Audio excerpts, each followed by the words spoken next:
La nuit était plus froide que d'habitude, ce genre de froid qui passe à travers les manteaux et les écharpes, s'infiltrant jusqu'aux os. La skyline scintillante de San Francisco brillait au loin, mais ici, dans les ruelles étroites et oubliées, la ville semblait frissonner de silence. Et puis, c'est arrivé. Une voix. Petite. Fragile. Elle perça le vent comme du verre brisé. « S'il vous plaît, ne nous faites pas de mal. » Les mots tremblaient sur les lèvres d'une petite fille, son corps recroquevillé contre le froid de décembre.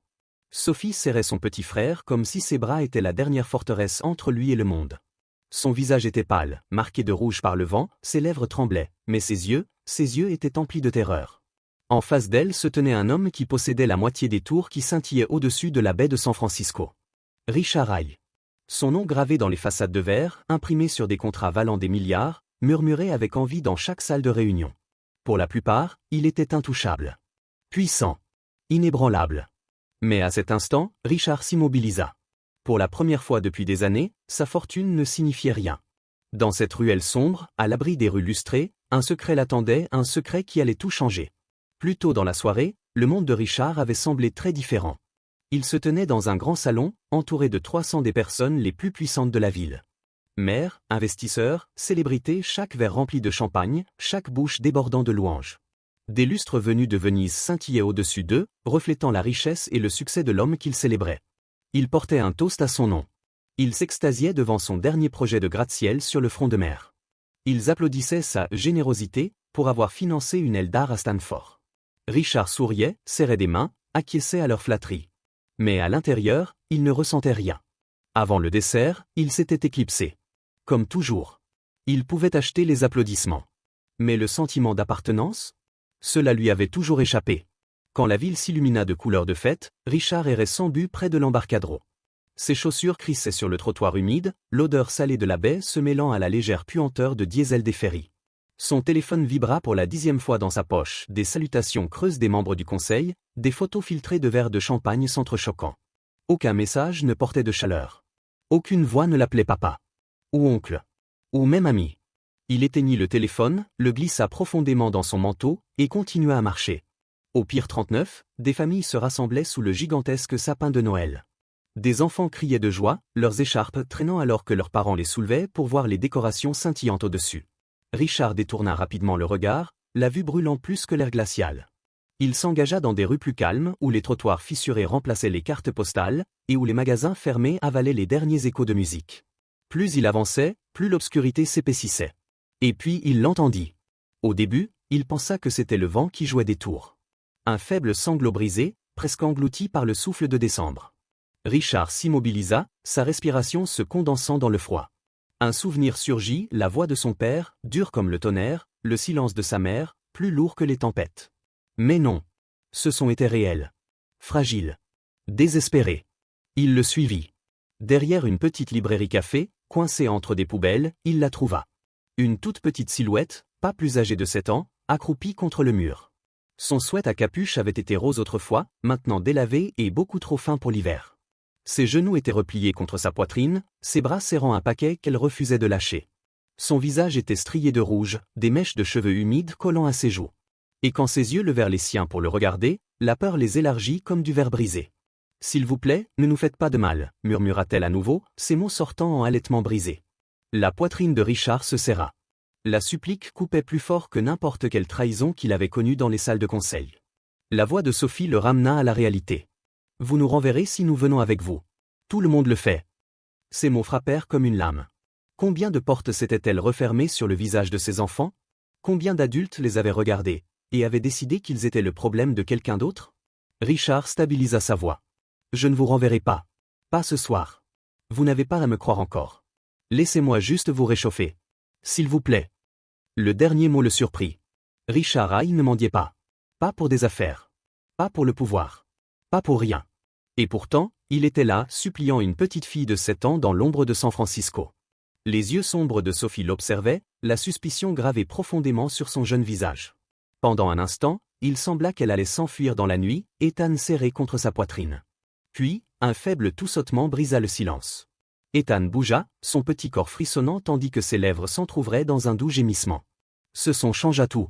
La prise de Sophie faiblit, juste un peu. Richard ôta lentement son manteau, avec des mouvements prudents, le drapa sur eux deux. La chaleur se répandit du tissu à leur corps tremblant. Sophie cligna des yeux, surprise par le poids inattendu, la chaleur pénétrant son sweat trop fin. Elle ne le remercia pas. Elle ne lui faisait pas encore confiance. Mais elle ne repoussa pas non plus le manteau. Pour Richard, cela suffisait.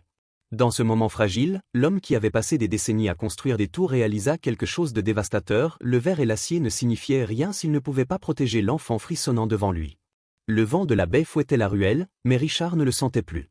Il savait avec une clarté saisissante que cette nuit, cette rencontre fortuite, allait changer le cours de sa vie pour toujours. La ville autour d'eux continuait comme si rien n'avait changé. Les klaxons résonnaient faiblement, des rires s'échappaient des restaurants à 2 rues de là, les lumières de Noël scintillaient joyeusement. Mais pour Richard, le temps se réduisait à la vision d'une petite fille serrant son frère comme un bouclier. Il avait négocié des contrats valant des milliards sans transpirer. Et pourtant, maintenant, dans le froid d'une ruelle oubliée, il peinait à formuler des mots qui ne sonneraient pas creux. Il resta accroupi, les genoux douloureux contre le pavé, laissant le silence s'étirer. Parfois, le silence parle plus fort que les promesses. Enfin, il parla doucement. Il y a un dîner de l'autre côté de la rue. Nourriture chaude. Chocolat chaud. Juste quelques pas. Voulez-vous venir avec moi? Le menton de Sophie trembla alors qu'elle secouait vigoureusement la tête. Les gens regardent, murmura-t-elle. Ils regardent toujours. Ces mots coupaient plus profondément que n'importe quel titre de journal ou cérémonie de remise de prix. Richard tourna la tête vers la fenêtre illuminée du dîner. À l'intérieur, des couples riaient autour de tartes, des familles partageaient des pancakes à minuit. Il savait s'il entrait, les gens hocheront la tête, souriront, peut-être demanderont une photo. Mais Sophie et Ethan? Ils ne recevraient rien d'autre que des regards méfiants. Peut-être même du dégoût. Une honte le piqua. Très bien, dit Richard doucement. Pas de dîner. Et ça? Il plongea lentement la main dans la poche de son manteau et en sortit ses clés de voiture, les tenant comme une offre fragile. Ma voiture est juste au coin de la rue. Siège chauffant. Pas de foule. Pas de regard. Les yeux de Sophie clignèrent. Il vit l'hésitation, mais aussi l'épuisement. Elle voulait le croire mais n'osait pas. Ethan toussa à nouveau, sa petite poitrine se soulevant avec effort. Ce fut le point de rupture. Elle ne dit pas oui. Elle ne dit pas non. Mais elle laissa Richard l'aider à se relever. Il ouvrit la voie dans la rue, prenant soin de ne pas avancer trop vite, de ne pas paraître trop sûr de lui. Sophie devait sentir qu'elle avait le contrôle. Arrivée au trottoir, sa berline noire élégante apparut. Face à l'image fragile des 2 enfants, la voiture semblait presque obscène, polie, vitres teintées, une forteresse de richesse au milieu de leur désespoir. Richard ouvrit la portière arrière. Sophie monta avec précaution, Ethan toujours dans ses bras, son corps en position défensive entre son frère et l'étranger qui offrait son aide. Au moment où la porte se ferma et que le chauffage se mit en marche, quelque chose changea. La tension dans les épaules de Sophie se relâcha juste un peu. Ethan bougea, clignant des yeux avec lenteur, sa petite voix rompant le silence. « Sophie !» Elle lui embrassa doucement le front. « Ça va. Juste au chaud maintenant. » Richard captura le regard dans ses yeux. Une part de défi, une part d'espoir. Une fillette de 7 ans portant le poids d'un gardien, bien trop lourd pour son âge. En traversant les rues tranquilles, Richard garda ses questions enfouies. 1000 pensées brûlaient en lui, d'où venaient-ils, qui les avait laissés tomber, quelle douleur avait gravé une telle peur dans la voix de Sophie. Mais il les avala. À la place, il posa une seule question. Faim? Sophie hésita. Puis elle hocha légèrement la tête. Richard s'arrêta à un petit marché de coin, un de ces magasins étroits éclairés par des néons bourdonnants. Il entra le premier, laissant la voiture allumée, son cœur battant avec une urgence qu'il n'avait jamais ressentie lors d'un deal. Il prit des sandwichs, des coupes de fruits, du chocolat au lait, et une couverture en polaire sur un présentoir destiné aux touristes sous-estimant le vent de la baie. À son retour, les yeux de Sophie s'agrandirent face à la pile dans ses mains. Elle secoua la tête rapidement. Nous ne pouvons pas payer. Richard posa la nourriture soigneusement entre eux. Vous n'avez pas besoin. La première bouchée de sandwich débloqua quelque chose. Sophie mangea rapidement, presque coupable, ses yeux scrutant constamment pour s'assurer qu'Ethan n'avait plus qu'elle. Ethan serrait le chocolat au lait des 2 mains, sirotant avec un sourire si pur que la poitrine de Richard se serra. Les enfants ne devraient jamais être reconnaissants pour survivre. Quand Sophie parla à nouveau, sa voix était plus douce. « Pourquoi nous aidez-vous?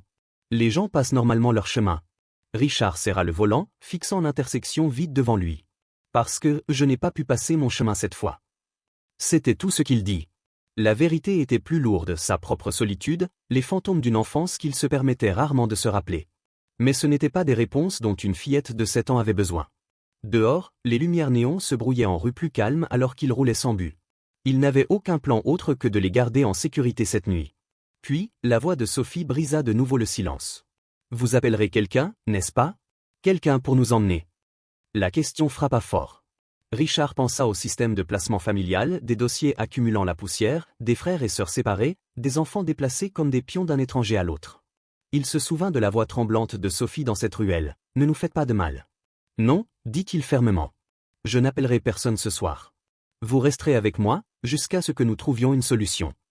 Elle l'observa, la suspicion toujours présente, mais la fatigue tirant sur son visage.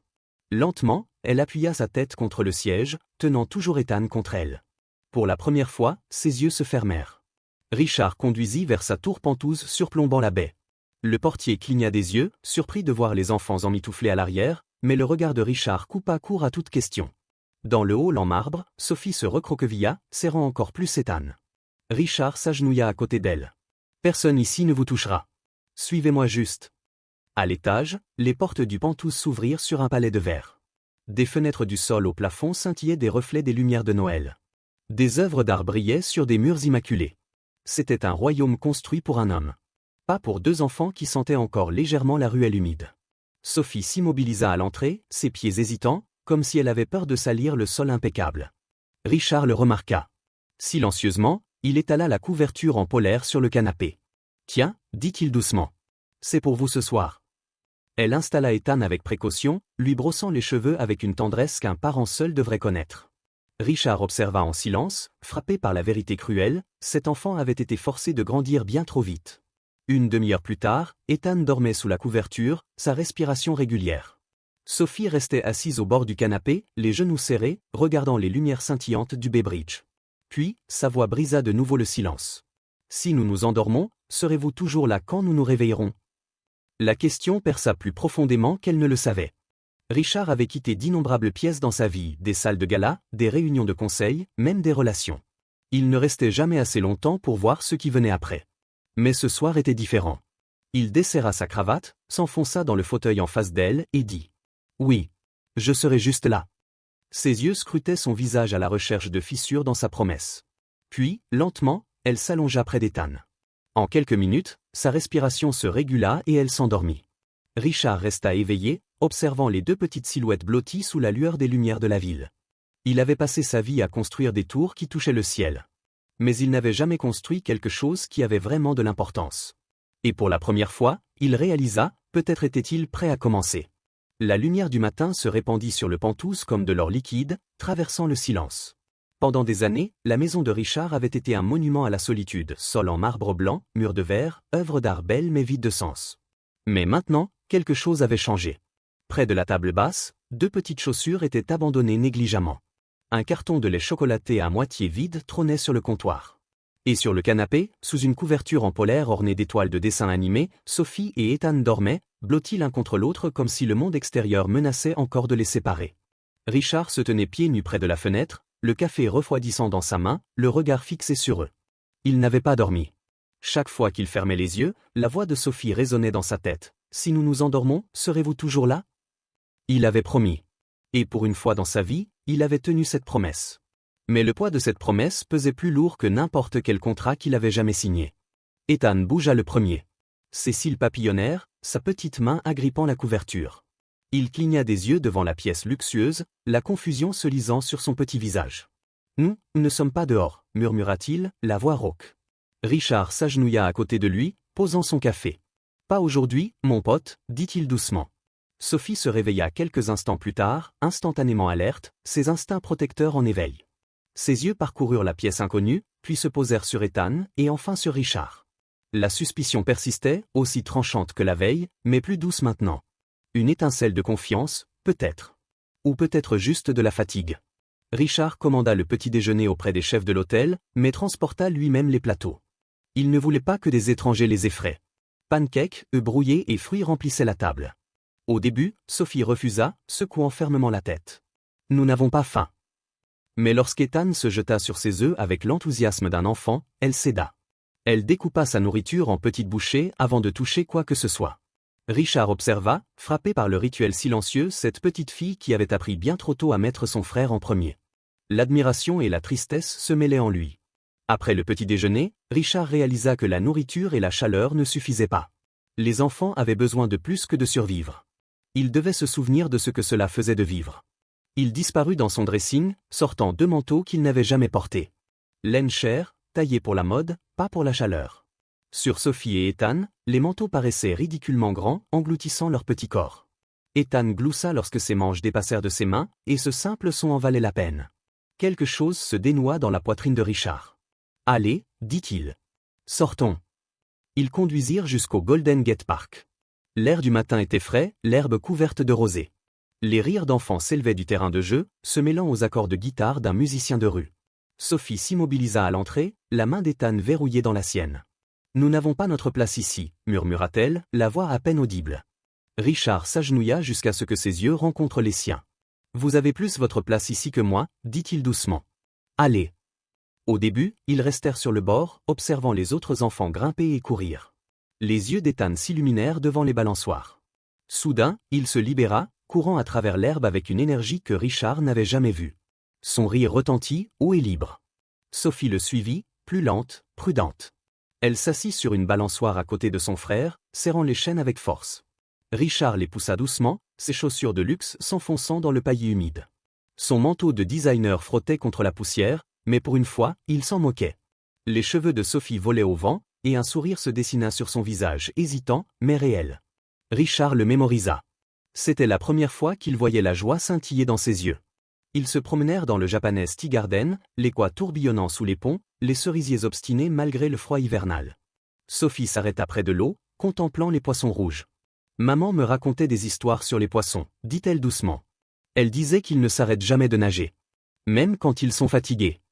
Sa voix s'éteignit. La gorge de Richard se serra. Il voulait en demander plus mais la façon dont elle pressait ses lèvres l'empêchait. Certains souvenirs étaient encore trop douloureux. Plus tard dans l'après-midi, de retour aux Pentouzes, Sophie lui fit une surprise. De son sac à dos usé, elle sortit un morceau de papier froissé et le déplia sur la table basse. Un dessin d'enfant, tracé de lignes de crayon tremblantes, 3 bonhommes sous un soleil de travers. L'un grand avec des cheveux foncés, un petit avec des tresses, et un tout petit, souriant largement. Au-dessus, avec des lettres irrégulières, Sophie avait écrit un seul mot, famille. La poitrine de Richard se serra. Il fixa le papier, cherchant ses mots. « Tiens-vous » demanda-t-il. Sophie haussa les épaules, sur la défensive. Ce n'est qu'un dessin. Mais quand Ethan s'approcha en titubant, pointant le personnage le plus grand et annonçant « C'est toi », les joues de Sophie s'empourprèrent. Elle tenta de reprendre le papier, mais Richard secoua doucement la tête. « Non. J'aimerais le garder. » Il plia le dessin soigneusement, le glissant dans son portefeuille à côté de son permis de conduire, comme si c'était plus précieux que n'importe quel contrat qu'il avait signé.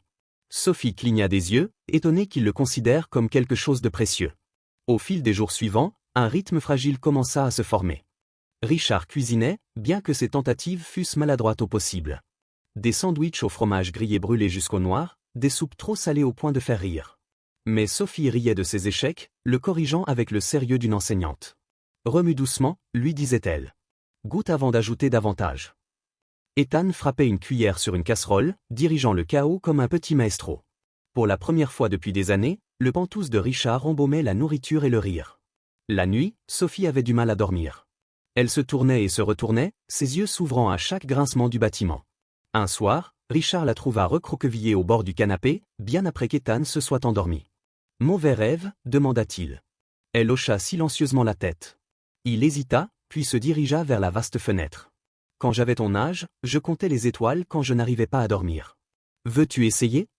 Sophie le rejoignit, sa petite main agrippant la rambarde en verre. Ensemble, ils contemplèrent les lumières de la ville. Richard pointa le Bay Bridge, ses câbles scintillant comme des fils d'argent. « Pas des étoiles » murmura Sophie. « Mais ça ira. » Pour la première fois, elle se pencha légèrement contre son côté. Le contact fut fugace, mais il sema quelque chose de plus profond que n'importe quelle tour que Richard avait jamais construite. À la fin de la semaine, Richard remarqua le changement. Le ping des emails, le bourdonnement des appels d'affaires, autrefois urgents, semblaient désormais vides de sens. Son assistant laissait des messages frénétiques à propos de réunions et de délais, mais Richard n'écoutait pas. À la place, il s'asseyait en tailleur sur le tapis du salon, aidant Ethan à construire des tours avec des blocs de bois. Sophie lui tressait les cheveux avec des rubans trouvés dans un tiroir, riant lorsqu'il se plaignait. Quand les tours s'effondraient, Richard riait aussi, laissant Sophie le couronner de rubans comme si c'était la chose la plus naturelle du monde. Ceci, c'était la vie. Pas des contrats. Pas des applaudissements. Mais du rire, du désordre et de la chaleur. Un soir, Sophie grimpa sur le canapé, tenant un livre pour enfants usé qu'elle avait découvert dans la chambre d'amis. Sa reliure était fissurée, ses pages jaunies. Lis, ordonna-t-elle simplement, le lui tendant. Richard sourit nerveusement. Je n'ai pas lu à voix haute depuis des années. Tu peux essayer, dit-elle, s'installant à ses côtés. Alors il le fit. Sa voix était raide au début, trop formelle. Mais tandis que Sophie se blottissait contre son épaule et qu'Ethan s'installait sur ses genoux, les mots commencèrent à couler. À la fin du chapitre, la respiration de Sophie s'était calmée, tombant dans le sommeil. La petite main d'Ethan agrippait la manche de Richard comme une ancre. Richard ferma le livre et resta en silence, le poids des deux enfants réchauffant sa poitrine. Et à ce moment-là, il réalisa quelque chose de profond. La confiance ne s'achète pas avec des promesses. Elle ne se gagne pas avec de l'argent. Elle se construit doucement. Brique par brique. À travers des dîners ratés, des rires, des dessins pliés dans un portefeuille, et des histoires chuchotées à minuit. Et alors qu'il les tenait près de lui, Richard sut, quelles que soient les batailles à venir, il les affronterait. Pas comme un millionnaire solitaire. Mais comme quelque chose de totalement nouveau. Quelqu'un apprenant, enfin, ce que cela signifiait d'être une famille. Le rythme tranquille que Richard avait instauré avec Sophie et Ethan semblait fragile, comme un rêve posé sur du verre. Pendant un certain temps, les jours s'écoulèrent avec une étonnante facilité. Des matins remplis de pancakes et de rires. Des après-midi passés au parc ou blottis avec des livres. Des soirées où Sophie exigeait encore une histoire avant de dormir, et Ethan applaudissait de ses petites mains chaque fois que Richard brûlait le pain grillé. Pour la première fois de sa vie, Richard sentit les murs en lui s'adoucir. Il avait commencé à croire que peut-être, juste peut-être, cette nouvelle vie pourrait durer. Mais les ombres trouvent toujours un moyen de revenir. Tout commença par un coup à la porte. Un soir, alors que les enfants s'endormaient à peine, le coup sec à la porte du Penthouse brisa l'illusion de sécurité. Richard se leva, un malaise enroulé dans sa poitrine. Lorsqu'il ouvrit la porte, une femme se tenait dans le couloir, un clipboard à la main, son expression neutre mais ferme. Une travailleuse sociale.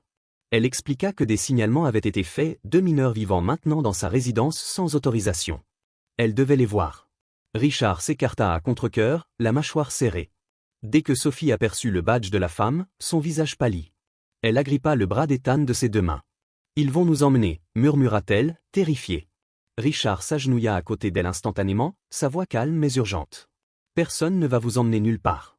Je le promets. » Mais même en parlant, il n'était pas sûr d'avoir le pouvoir de tenir cette promesse. Les questions tombèrent comme des coups. Quel droit avez-vous de les héberger? Êtes-vous conscient des procédures légales? Comprenez-vous les complexités de la tutelle? Richard répondit aussi calmement qu'il le pouvait, affirmant que les enfants étaient en sécurité ici, plus en sécurité qu'ils ne l'avaient jamais été. Il parla de nourriture, de chaleur, de contrôles médicaux. Mais derrière ces mots rassurants, son cœur battait la chamade de peur. La travailleuse sociale prit des notes, son visage impénétrable. Lorsqu'elle partit enfin, Sophie resta figée, les jointures blanches en serrant Ethan. Richard s'agenouilla de nouveau, répétant les seuls mots qui comptaient. « Vous êtes en sécurité. Vous êtes avec moi. » Mais il savait que ce n'était que le début. Quelques jours plus tard, la tempête éclata complètement. On annonça qu'un membre de la famille était apparu. Une femme nommée Margaret, tante des enfants venant de Los Angeles, avait demandé la garde. Elle se présenta comme leur tutrice légitime, offrant des promesses de stabilité et de liens familiaux. Les instincts de Richard hurlaient. Il avait vu des gens courir après des héritages, pas des responsabilités. Lorsque Sophie entendit le nom de sa tante, sa réaction confirma ses soupçons. « Elle ne nous a jamais voulu », murmura-t-elle amèrement. « Elle a dit à maman que nous étions un fardeau. » L'affaire fut rapidement portée devant le tribunal. Richard se retrouva assis à une longue table en chêne, les enfants absents mais présents dans chacune de ses pensées. En face de lui se tenait Margaret, vêtue d'une élégance sévère, son avocat armé d'arguments sur les droits du sang et la légalité. Il présentait Richard comme un intrus. Un homme riche agissant par sentimentalisme, incapable d'assurer une tutelle durable. Il n'a aucun lien avec le garçon, argumenta l'avocat. Et sa relation avec la fille est récente, non prouvée. C'est un caprice émotionnel, pas un projet réfléchi. L'avocat de Richard riposta avec des dossiers médicaux, des photographies, des déclarations de spécialistes de l'enfance. Des preuves de coups, de négligence, de faim. Des preuves des soins apportés par Richard, de sa main stable, de ses efforts pour construire un véritable foyer. Mais les preuves seules ne pouvaient capturer ce qui brûlait dans la poitrine de Richard. Lorsque le juge lui demanda s'il souhaitait prendre la parole, Richard se leva lentement. Ses paumes étaient calmes, bien que son cœur semblait vouloir déchirer sa poitrine. Je ne savais pas que Sophie et Ethan existaient avant la nuit où je les ai trouvés, commença-t-il, sa voix résonnant dans la salle silencieuse. Mais quand je les ai vus, j'ai reconnu quelque chose qui m'avait toujours manqué. La responsabilité. L'appartenance. L'amour. Je ne peux pas effacer la douleur qu'ils ont endurée. Mais je peux vous promettre ceci, cela ne se reproduira jamais. Pas tant que je vivrai. La famille n'est pas toujours une question de sang. Parfois, c'est le choix de rester quand les autres s'en vont. La salle d'audience resta immobile. Margaret se tortillait, son masque de calme se fissurant. Mais ce n'était pas seulement les mots de Richard qui firent pencher la balance. Les lourdes portes grincèrent en s'ouvrant. De petits pas résonnèrent sur le bois poli. Sophie. Elle marcha directement jusqu'au banc, ses petites épaules redressées par la détermination. Sa voix, bien que douce, portait clairement. Elle dit qu'elle est la famille, dit Sophie en désignant Margaret. Mais elle criait beaucoup. Elle a effrayé Ethan. Elle m'a dit que j'étais trop bruyante. Que personne ne voulait de nous. Elle nous a fait dormir au sous-sol. Ses yeux se tournèrent vers Richard. Mais lui, il écoute. Il nous achète des couvertures. Il lit des histoires, même quand elles sont ennuyeuses. Il ne crie jamais. Il ne part jamais. C'est ce que fait un papa. Non ? Ces mots transpercèrent la salle d'audience plus profondément que n'importe quel argument juridique. Le juge se pencha en avant. Vous sentez-vous en sécurité avec lui ? Sophie hocha la tête. Je me sens comme si je pouvais respirer. Margaret tenta de s'opposer, son avocat se levant avec indignation, mais le marteau du juge claqua comme le tonnerre. Assez, déclara le juge. Cette cour statue dans l'intérêt supérieur des enfants. Les preuves sont claires. La garde complète de Sophie et Ethan sera accordée à Richard Hay. La salle devint floue pour Richard. Soulagement. Incrédulité. Gratitude, tout se heurta en lui à la fois. Il expira un souffle qu'il ne savait pas retenir. Dehors, la neige commença à tomber, un rare cadeau à San Francisco. Sophie se précipita dans ses bras, s'accrochant à son cou avec une joie tremblante. Ethan, enveloppé dans le manteau de Richard, pressa son petit visage contre son épaule. « Cela veut dire que tu es vraiment à nous » murmura Sophie. Richard caressa sa joue, sa voix rauque d'émotion. « Je t'étais déjà à toi dès le moment où je vous ai trouvé. Cela ne fait que l'officialiser. » Et à cet instant, le millionnaire solitaire ressentit quelque chose de plus précieux que la fortune, plus fort que les contrats. Il ne remportait pas seulement la garde. On lui confiait 2 vies. Et il savait, avec une certitude absolue, que c'était le seul héritage qui comptait. La nouvelle maison au bord de la baie était plus petite que le Penthouse, mais Richard l'avait choisie délibérément. Elle n'était pas construite pour la grandeur, elle était faite pour vivre. Des volets blancs encadraient les fenêtres. Une balançoire oscillait doucement à un chêne dans le jardin. Le soleil inondait le porche chaque matin. Pour Sophie et Ethan, ce n'était pas juste une maison. C'était la preuve qu'ils avaient enfin un endroit où appartenir. Leur premier matin là-bas, Sophie courait de pièce en pièce, ses tresses flottants, son rire résonnant. Une bibliothèque déjà remplie de livres, un bureau attendant ses dessins, une veilleuse en forme d'étoile illuminant sa chambre. Ethan traînait derrière, criant de joie à chaque nouvelle découverte. Richard observait depuis l'encadrement de la porte, la poitrine serrée d'un sentiment inconnu, la fierté. Il n'avait pas construit cette maison avec du verre et de l'acier. Il l'avait construite avec l'intention. Pour eux. La maison au bord de la baie ne ressemblait pas aux tours que Richard avait autrefois bâties. Pas de murs de verre grattant le ciel. Pas de hall en marbre résonnant du silence. Au lieu de cela, elle était petite, chaleureuse, avec des volets blancs et un porche où le soleil se déversait chaque matin comme un accueil. Et pour Sophie et Ethan, c'était tout. Leur tout premier matin, Sophie filait de pièce en pièce, ses tresses volant, les yeux grands ouverts devant les découvertes. Une bibliothèque débordante de livres. Un bureau avec des feuilles blanches attendant ses dessins. Une veilleuse en forme d'étoile illuminant doucement sa chambre. Ethan trottait derrière elle, criant de plaisir à chaque coin. Ses petits pieds frappaient le plancher en bois alors qu'il tirait sur la manche de Richard pour lui montrer ses trouvailles. « Regarde. Regarde. » Richard suivait, la poitrine serrée de fierté. Il n'avait pas construit cet endroit avec des contrats ou des poutres d'acier. Il l'avait construit avec intention. Pour eux. La vie prit un nouveau rythme. Les soirées n'étaient plus solitaires. Richard préparait le dîner, parfois comestible, parfois désastreux. Sophie le taquinait sans pitié lorsqu'il brûlait le pain grillé, son rire éclatant et implacable. Ethan applaudissait chaque fois que l'alarme du détecteur de fumée retentissait, la prenant pour une partie du spectacle. La table en bois devint leur ancre. Une table qui supportait le lait renversé, les traces de crayon, les miettes, mais aussi des conversations qui les reliaient. Sophie parlait de ses devoirs, sa voix gagnant en confiance chaque semaine. Ethan bavardait sans cesse sur les dinosaures et les couleurs, son excitation incontrôlable. Richard écoutait comme si chaque mot comptait plus que n'importe quel contrat qu'il avait jamais signé. Les samedis devinrent des jours d'aventure. Une semaine, ils étendirent une couverture sur l'herbe à Crissy Field, le Golden Gate Bridge se dressant à l'horizon. Sophie faisait voler un cerf-volant qui plongeait et s'élevait au gré du vent, tandis qu'Ethan poursuivait les mouettes sur le sable. Une autre semaine, ils vagabondèrent à l'exploratorium. Ethan pressait ses mains contre les exhibits lumineux, riant à chaque nouvelle lumière. Sophie tirait Richard d'une expérience à l'autre, exigeant des explications.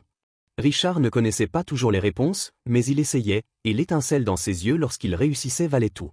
Pour la première fois, Richard ne construisait pas des gratte-ciel. Il construisait des souvenirs. La nuit, leur routine se terminait par le temps des histoires. Sophie insistait pour qu'ils lisent chaque mot, même les plus longs.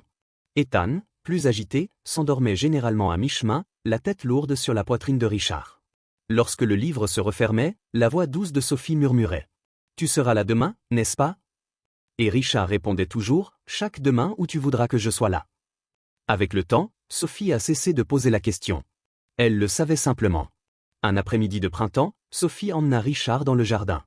Elle s'agenouilla dans la terre, pointant fièrement de petits germes vers qui perçaient le sol. « Celui-ci est à moi. Celui-là est à Ethan.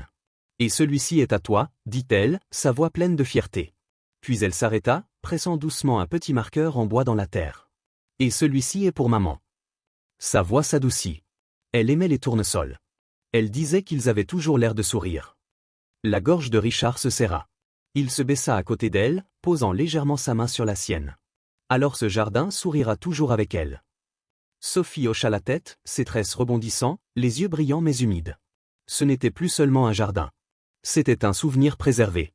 La maison se remplit peu à peu de dessins. Sophie les accrocha au réfrigérateur, les encadra sur les murs, les glissa sous les papiers de Richard comme de petits trésors cachés. Un jour, elle apparut avec un cadre qu'elle avait préparé en secret. Il montrait 3 silhouettes debout dans un champ de tournesol en fleurs. Au-dessus, flottait doucement une figure avec des ailes et une couronne de pétales. En dessous, dans son écriture appliquée, Sophie avait écrit « Tu es resté ». Richard fixa le dessin un long moment, la vue brouillée par les larmes qu'il refusait de laisser couler. « C'est pour toi », murmura timidement Sophie.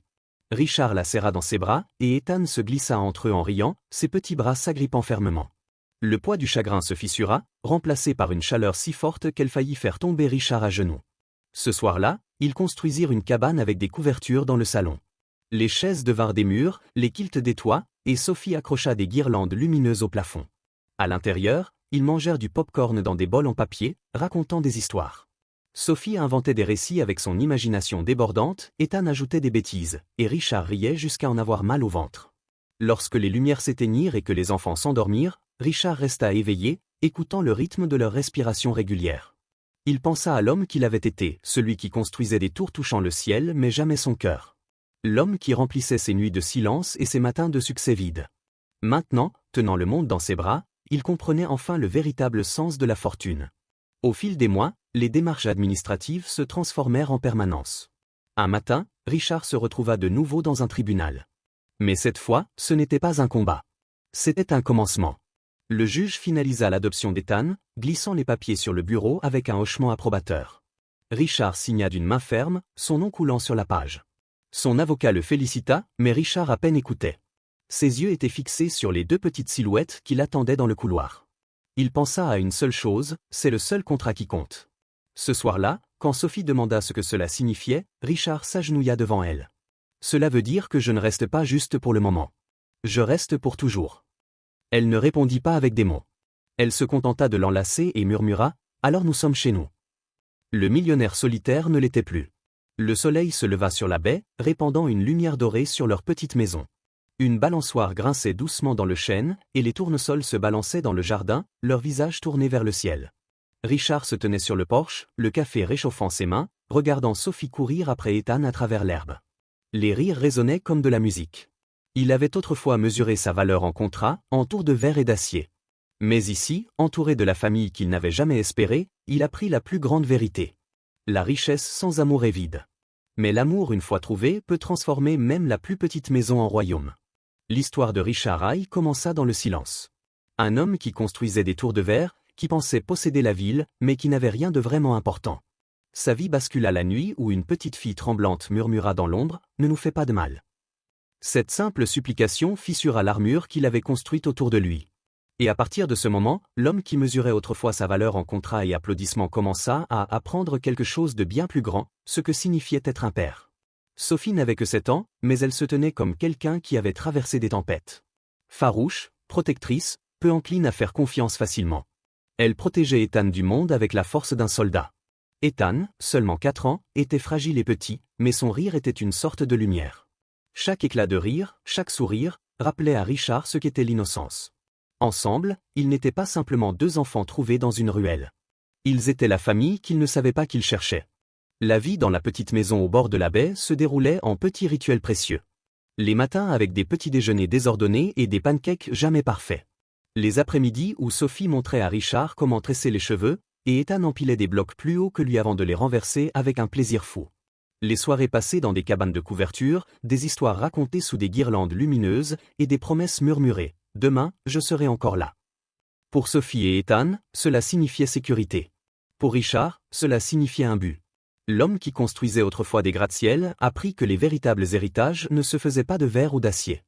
Ils se construisaient dans les rires, le pain brûlé, les dessins accrochés au réfrigérateur, et les jardins de tournesol plantés en mémoire de ceux qui avaient été perdus. Mais les ombres demeuraient toujours. Il y avait encore des gens qui doutaient de lui, des membres du conseil l'appelant distrait, des associés murmurant que Richard Haye avait perdu son tranchant. Ils disaient qu'il n'était plus l'homme qu'il était autrefois. Et ils avaient raison. Il ne l'était plus. L'ancien Richard était froid, intouchable, seul. Le nouveau Richard brûlait des grillés cheese, lisait des histoires du soir, et portait dans son portefeuille des dessins au crayon comme s'ils étaient des artefacts précieux. Il ne se souciait plus de leur jugement. Parce que pour la première fois, il ne construisait pas pour eux. Il construisait pour Sophie. Pour Ethan. Pour sa famille. Un soir, Sophie le surprit encore. Elle lui tendit un nouveau dessin, 3 figures devant leur petite maison, entourées de tournesols en fleurs. Au-dessus, elle avait écrit seulement 2 mots, « Tu es resté ». Richard le contempla longuement. Ses yeux piquaient, sa gorge se serrait. Il plia soigneusement le papier et le glissa dans le même portefeuille où il conservait des contrats valant des millions. Mais aucune de ces pages ne pesait autant que celle-ci. Lorsque Sophie murmura « C'est pour toi », Richard la serra contre lui, et Ethan se glissa dans l'étreinte en riant. À cet instant, Richard comprit, c'était son véritable empire. Pas des tours. Pas la richesse. Mais l'amour. Au fil des mois et des années, Sophie et Ethan grandirent. Les journées d'école se remplirent de devoirs et de rires, les anniversaires furent célébrés avec des gâteaux et des ballons en désordre. Richard apprenait lui aussi, parfois maladroit, parfois incertain, mais toujours présent. Sophie cessa de demander « Seras-tu là demain ?» Elle n'en avait plus besoin. Ethan, autrefois fragile, devint assez fort pour courir à travers la cour, son rire résonnant jusqu'au soir. Et Richard ? Il n'était plus le millionnaire solitaire. Il était papa. La leçon était claire. La famille n'est pas toujours de sang. Elle ne se mesure pas avec des contrats ou de la richesse. Elle se mesure à la présence, au choix de rester quand il serait plus facile de partir. La supplique de Sophie cette nuit-là ne nous fait pas de mal avait trouvé sa réponse non par des mots, mais par chaque demain où Richard choisissait de rester. Et ainsi, cette histoire nous laisse avec cette vérité. Nous vivons dans un monde qui loue la réussite, qui exige l'ambition, qui nous convainc que la richesse est tout. Mais dans les coins silencieux de nos vies, ce qui compte vraiment, ce sont les petites décisions constantes, les moments où nous sommes présents, la chaleur que nous offrons quand le monde est froid, le courage d'aimer quand il serait plus facile de tourner le dos. Ce sont ces briques qui construisent une vie pleine de sens. Richard Haye l'a découvert dans une ruelle glaciale, la veille de Noël. Et vous, où le découvrirez-vous ? Si cette histoire a touché votre cœur, qu'elle soit plus qu'un simple récit. Qu'elle vous rappelle que chaque acte de gentillesse a le pouvoir de réécrire le lendemain de quelqu'un. Et si vous croyez aux histoires d'espoir, d'amour et de seconde chance, abonnez-vous à notre chaîne. Parce qu'ensemble, nous pouvons continuer à construire une communauté où personne ne se sent seul. Le millionnaire solitaire ne l'était plus. Et dans les rires de Sophie et Ethan, il trouva le seul trésor qui mérite d'être gardé.